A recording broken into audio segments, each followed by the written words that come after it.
let's just go to environment and green tech in general.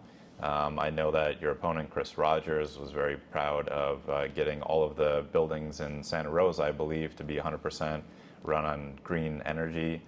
But then on the other side of it, it seems like that may be driving up the cost of energy and utilities and gas. So where do you stand on balancing environment, climate change, and cost of living? Okay. I believe there's a natural evolution of energy. Okay. We went from coal, we went to, to oil, we're going to eventually go to all these other alternative ways to do it. What I don't like is the mandates. One of the things that's happened in Santa Rosa is say, okay, you can't have a gas stove in your house. So it means you have to go with electricity, which is much more expensive, than natural gas is. And so what has happened, it has caused it to go up. California's green energy plan is bogus.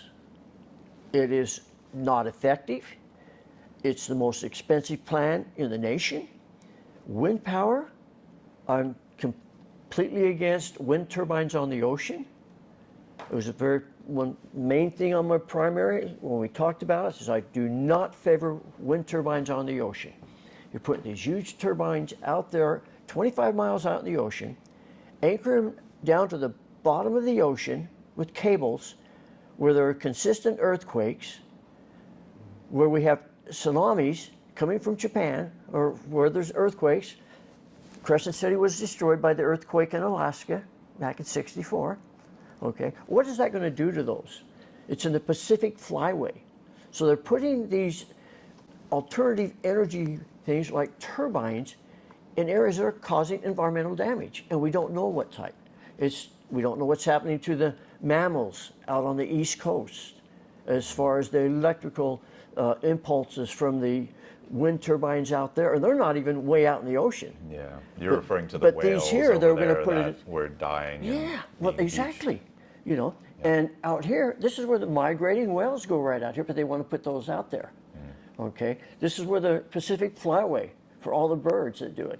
Okay, but the environmentalists would rather have that little bit of wind energy that doesn't produce very much without having a whole bunch of windmills, instead of having, what they, the wildlife, the sea life. They don't want, they're making a choice, and their choice is, we want to have windmills someplace where it's not in our backyard. And to me, that's what environmentalists are doing. My suggestion, why don't we use wave generators and put those wave generators on the beaches in Malibu and find out if they want those there. Okay?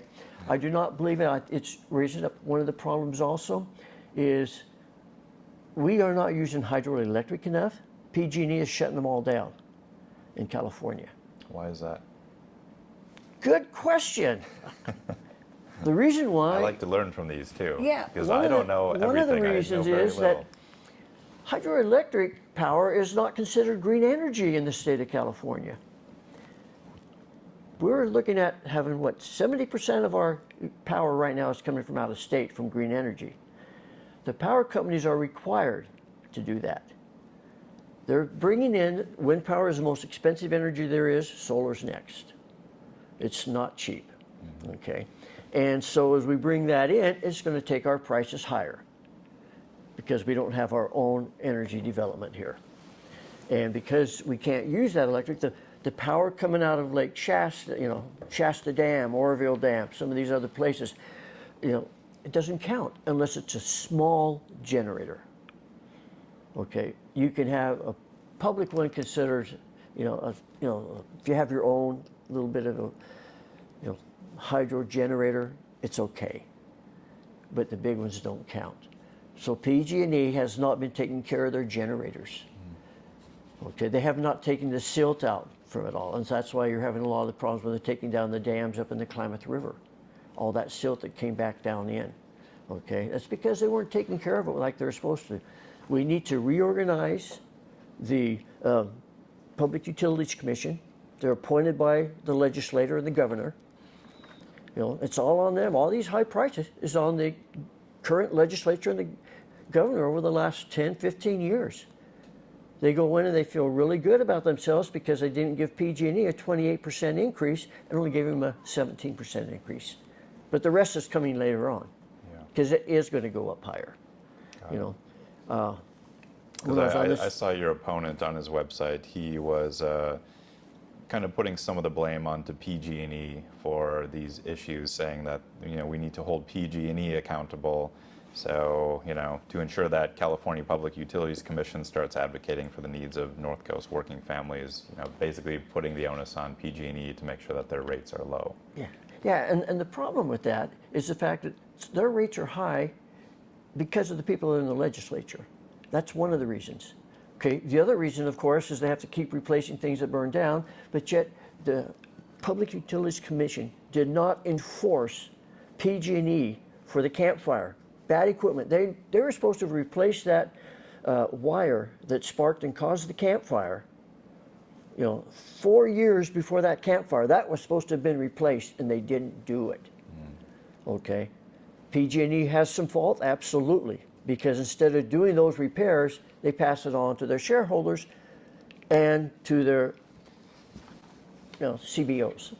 Okay, and so they do have some culpability in that, but so does the Democrat, Public Utilities Committee, because they are Democrats. They are not conservative. They are not for the people. They're for their own pocketbook. And that's the same thing that's been happening in California with the legislature. And Chris Rogers is part of that.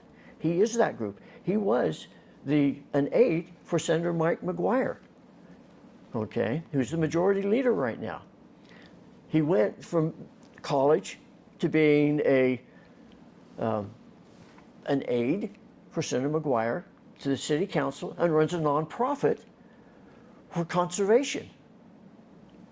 And so this is a real problem. So you got nonprofits getting money, and he's actually funding money elsewhere. But the thing is, PG&E, there is part of it with that. A lot of it is because of legislation. It's tough to do business in California because of the legislation, and they want to go ahead and fund all their little priority projects